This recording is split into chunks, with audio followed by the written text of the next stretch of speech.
Hello and welcome to Adventure Night. Today I'm going to be ranking all 13 of the D&D 5e books that I own. And these are all the 2014 5e, the original 5e, not the new 2024 5e. I don't own any of those books and I'm probably not going to switch to that system. But if you are using the newer version of D&D, the 2024 edition, some of these books will still apply to you because a couple of them are adventure books, which can still be used with the newer version of 5e, and other ones are options for players that have not been released in any new materials. Now I'm going to be going in reverse order, so I'm going to start with my 13th favorite book, and I'm going to work my way up to my first favorite book. Now the way that I've categorized these books is sort of by how much I use them and how good of a book I think they actually are. So do I use them a lot? Do I thumb through them? And are they good materials for the game? And with that out of the way, I think let's just dive right in. All right, coming in at number 13, my least favorite book of the books that I own is this one right here, Sword Coast Adventurer's Guide. Now, Sword Coast Adventurer's Guide is presented pretty well. I like the cover art. I actually got this book originally because a bunch of my friends had been playing Baldur's Gate 3, and even though I'd never run any D&D games in the Forgotten Realms, I figured, okay, well, they'll all be familiar with the Forgotten Realms now because they've played BG3 a whole bunch. And so I bought this book with the intention of switching my all my D&D campaigns over to Forgotten Realms, and then I didn't do that because this book is not that good. I feel like on the one hand, it's tough to use Sword Coast Adventurer's Guide like as a campaign frame because they sort of just assume that you have all the other like adventure supplements like Descent into Avernus and Tomb of Annihilation. And inside those books are specific, breakdowns of certain areas. So Descent into Avernus has a whole Baldur's Gate gazetteer that like covers the entire city of Baldur's Gate, and Tomb of Annihilation has an entire section just detailing Chult and the area where Tomb of Annihilation sort of takes place. So Sword Coast Adventurer's Guide by itself, it just feels empty. It's a really thin book. It's probably the thinnest 5th edition D&D book I own, not counting the box set one, which we'll talk about soon. And the reason for that is they just don't include a whole lot of details. And especially compared to other campaign, setting source books that I've used for 4th edition and for 5th edition, it just feels kind of lacking. There are some cool character options in here, so there's different types of Dragonborn, and there's a couple new backgrounds, but generally I feel like if you were not to have this at your table, no one would really be missing out. Number 12 is Spelljammer, Adventures in Space. Spelljammer Adventures in Space is a box set, so it's got 3 books and then a DM screen, and what makes me so mad about Spelljammer Adventures in Space is that it's almost amazing. Like, not only did I have, and I think the community had really high expectations for these books when they came out, but like you look at like the art for the Astral Adventurer's Guide, and it's got this this nautiloid on it. The DM screen also just has really cool, I don't know, man. And the art inside is great, but there just is not a lot here. I have a similar criticism as I have to Sword Coast Adventurer's Guide, where it just feels unfinished. You are left wondering where the rest of the information is. And the answer to that question is the rest of the information is in all the like 2nd edition books where Spelljammer was sort of fleshed out and originated, and just so little of that makes it into the 5th edition version. Now there are some cool new player races, and there are some new monsters, which are awesome. The Astral Menagerie is really, really cool to thumb through. But generally, it feels like Wizards of the Coast phoned it in. And even the paper is like so thick, which makes you feel like they were just trying to pad out these tomes, which easily could have been one like this sized book and had room for more stuff. Number 11, The Monster Manual.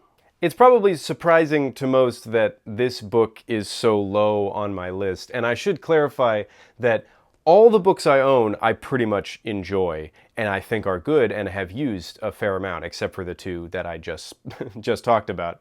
The thing about the Monster Manual is that I don't use it that much. It is an extremely important book to the hobby and to 5th edition. Obviously, it's one of the core 3. The main issue for me, though, I think just comes down to the fact that you can find like pretty much all of the info you can get in this book online somewhere, and especially because I was running a lot of stuff online when I first started really digging into 5e, I just wasn't using the book. Now it is kind of fun. My copy actually is printed upside down, so I have to turn the book over to have things be right side up. I thought that was really cool, and I was like, oh, my book is going to be so valuable. And then I looked it up, and it turns out Wizards of the Coast was just being really sloppy with their printing around this time, so it's actually not that hard to find these. Okay, number 10 is Keys from the Golden Vault. You can even see I bought this at Barnes & Noble for 50% off. Keys from the Golden Vault is a really great concept. I love the idea behind it. It's a compendium of a whole bunch of short adventures with really interesting hooks, lots of genre hopping, but fundamentally it's about heists. And it's sort of interesting to have a D&D 5e book that's completely centered around heists, but doesn't include like much in the way of extra mechanics. I believe there are a couple adventures in here that include specific mechanics of like, well, do this to simulate this part of heisting for your players. But fundamentally, 5e is just not really built to do heists, which is funny because like that's what the D&D movie, they're doing a heist, and like I feel like it's a common trope, but when you get into a lot of heist situations, you're sort of just relying on the Dungeon Master coming up with a lot of those mechanics and the way that that actually plays themselves. And that's fine if that's you, but sometimes I just want a cool one-shot or two-shot to run. And to be honest, there's a couple things in here that work totally fine just as a regular dungeon crawl. So I've only run one level adventure from Keys from the Golden Vault, but there's so much stuff in there, and a lot of them have really interesting premises and could be easily slotted into your game if you have a long-running campaign, or if your players just want to do a bunch of heists. You can run the whole book pretty much from start to finish. I think it'll take you up to like level 9 or something like that. It's got a whole bunch of adventures. It's definitely worth a look, but I wouldn't pay full price for it. Number 9, The Dungeon Master's Guide. I don't know, maybe this is an unpopular opinion, although I have heard a lot of criticism for the 2014 Dungeon Master's Guide. For me, it just kind of doesn't have a lot of stuff that I really need in it, and there's a lot of things in it that I feel like should have just been in the player's handbook, like optional rules that everybody uses and stuff like that. Although maybe that's just hindsight. They didn't know everyone was going to start using stuff like that. Obviously, the treasure and the dungeon building tables and stuff are really awesome, and I have used those a number of times. But a lot of it is just sort of like world building and like how do you create a campaign, and these are things that I sort of already understand, and even if I didn't, I don't think that this book would have been the best way for me to learn those things. Plus, and they tried to fix this with the new edition of 5e, encounter building is just frustrating and really mathy and doesn't always work. That being said, it's kind of an essential buy for any Dungeon Master of 2014 5th edition. Number 8 is the rarest book in my collection, Mordenkainen's Tome of Foes. Now, I actually passed up on buying this when it was in print. I decided to go for Volo's Guide to Monsters because generally reviews at the time that I was buying were trending, hey, Volo's is a better book. Mordenkainen's is fine, but if you're going to pick between the two, go with Volo's. So I got Volo's, and then like when I actually decided, hey, I kind of want to dig into what Mordenkainen has to offer, they had kind of stopped printing that book. There was no official statement from Wizards of the Coast being like, we're not printing Mordenkainen's Tome of Foes anymore, but it was super hard to find all of a sudden. I went to game stores, I went to Target, I went to Barnes & Noble, nothing. I ended up finding this for actually under the retail price from eBay. I think it was like a little game store in like the Midwest or something was selling it, and I jumped on that right away. And having it, honestly, I agree. It's not as good as Volo's. But it does have a lot of cool stuff, and I think that as a collector of these books, it was a necessary buy for me. But Daniel, you're probably saying in the comments section or just to your computer right now, Mordenkainen's Monsters of the Multiverse has already been released, and that includes everything from Volo's and Mordenkainen's. Well, that is true, listener and person yelling at your computer screen, but I will counter by saying that this book, combined with Volo's, include way more actual lore and information and art on each of the monsters and player races included in both of those books than Mordenkainen's Monsters of the Multiverse. So Mordenkainen has some really cool lore on elves and dwarves and Gith, which is one of my favorite sort of cultures in the D&D multiverse. I definitely think if you can find a copy of this and you already have Volo's, it's cool to complete the set because they kind of go together as like the two expanded monster compendiums in 2014 5e. But also if you don't have it, you're not missing out too much. It's just really high on this list because I was really happy that I found it. All right, number 7 is another adventure anthology. This one is Tales from the Yawning Portal. Now, Tales from the Yawning Portal is cool in multiple aspects, at least to me. On the one hand, it's neat that it has these sort of self-contained adventures that you can just kind of drop into your campaign anywhere. I think that's a really cool part of OSR play, is that you can just kind of drop all sorts of OSR adventures into your campaign anywhere. And the book also has descriptions of where you can set each of these adventures in the multiverse of D&D if you decide to put it in Forgotten Realms or Eberron or Greyhawk.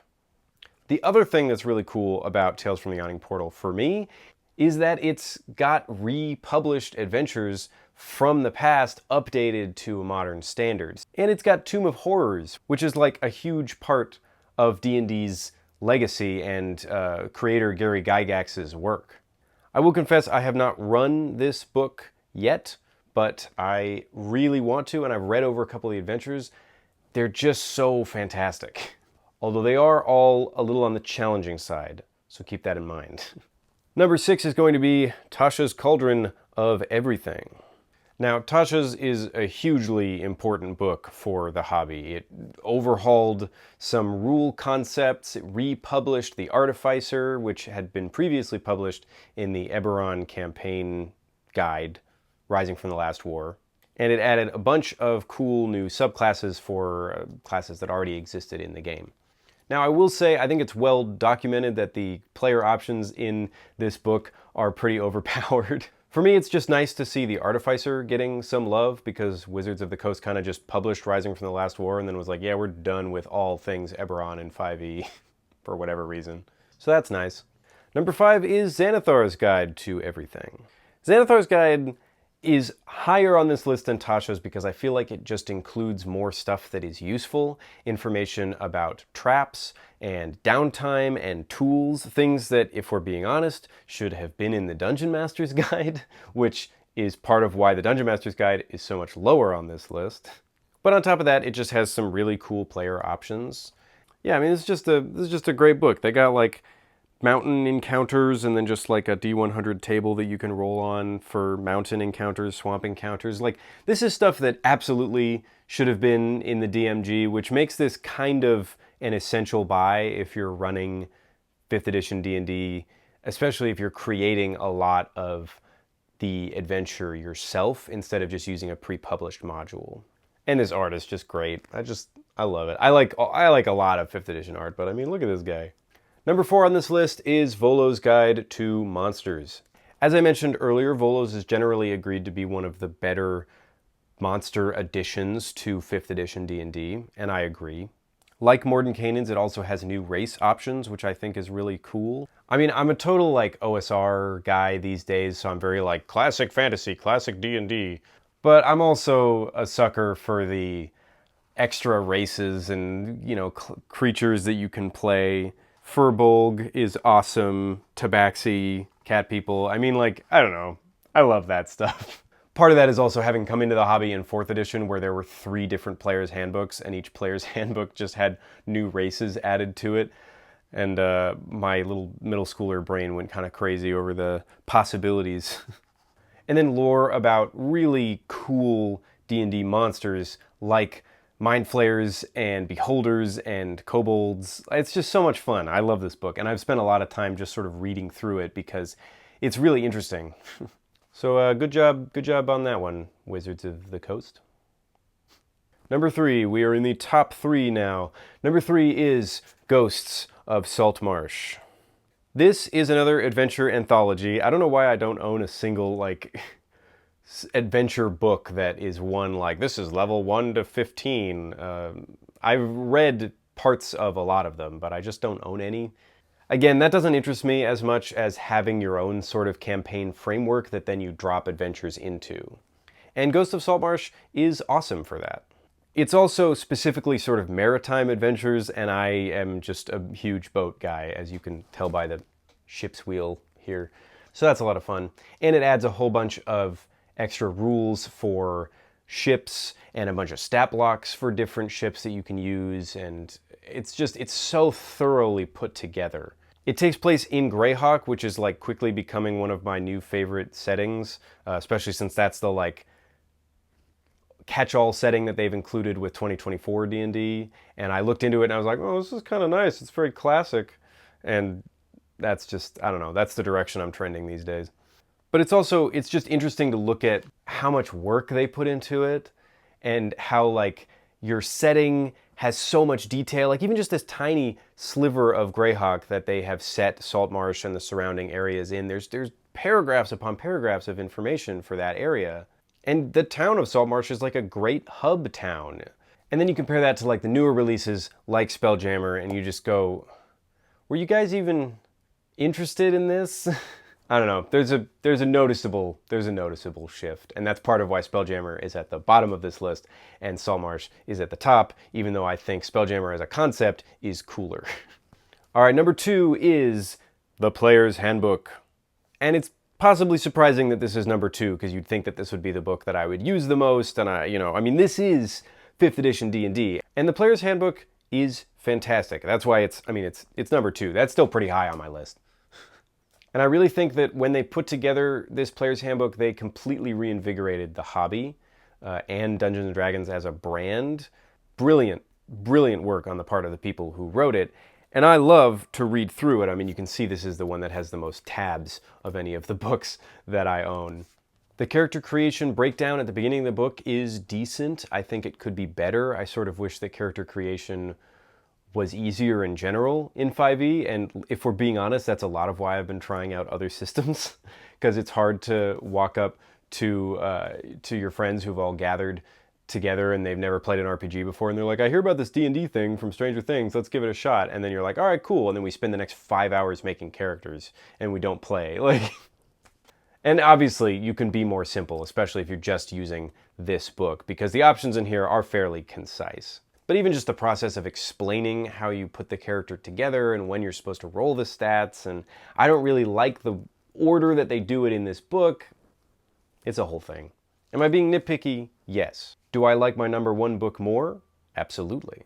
My number 1 favorite D&D book that I own is Eberron Rising from the Last War. This is just fantastic. I love this book, and I will proudly say that I am just biased by how much I enjoy Eberron. I have been obsessed with Eberron since 4th edition, and I own a bunch of 3rd edition Eberron books as well, because I just needed more lore. But this book is it's a brilliant campaign setting, and this book alone inspired so much of what I do in D&D now. Certainly more so than like the rules or the Dungeon Master's Guide did. But especially compared to the Sword Coast Adventurer's Guide, like it is so much thicker. It has a map in the back that you can tear out, but I didn't because I am obsessive like that. And just so much detail about the world. You really get a sense of what Eberron is and what it isn't. I mean, look at this train art. Like, that's so cool. Because at the end of the day, I think the books that I enjoy the most are the ones that inspire me the most. Even if you never set anything in your campaign in Sharn City of Towers, if you read the whole Sharn City of Towers, section, which is a considerable part of the book, by the way, you get a really good sense of what the flavor of Eberron is, and you start to understand, okay, this is fantasy, but in a setting where cities exist, and so there's this post-industrial kind of World War I like reconstruction energy to all of the geopolitics. But because it's magic that allows this cool technology, things like constructs and lightning trains and airships, because it's magic that allows that to exist, it still feels D&D. And I love that. I don't run any Eberron stuff now because I'm just on a different kick these days. But I'd say if any single, book influenced the way that I think about fantasy and think about fiction the most, it would be this one. Plus, there's a starting adventure, like a level 1 adventure just at the back of the book that's just the perfect introduction. So if you were to buy, realistically, if you were to buy the Player's Handbook and Eberron Rising from the Last War, you could probably just run a game like that. I think you really only would need 2 books and then suddenly you're entered in, because all the stat blocks that you need are pretty much in there or can be easily found in the SRD. That's the system reference document. It's the free stats and rules that they put out that anyone can use, and it's part of how the open game license works, which I'm sure I'll discuss more in the future of this channel. But yeah, I think that about wraps things up.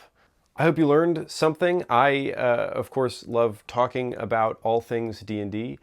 Let me know in the comments below if you agree or disagree with my ranking. I know it's 13 books, but if you have your own, this is where I'd put all of those, feel free to post it. And even if you didn't agree with my list, if you liked this video, if you found it interesting, please drop it a like down below and then subscribe to my channel if you're interested in more content like this.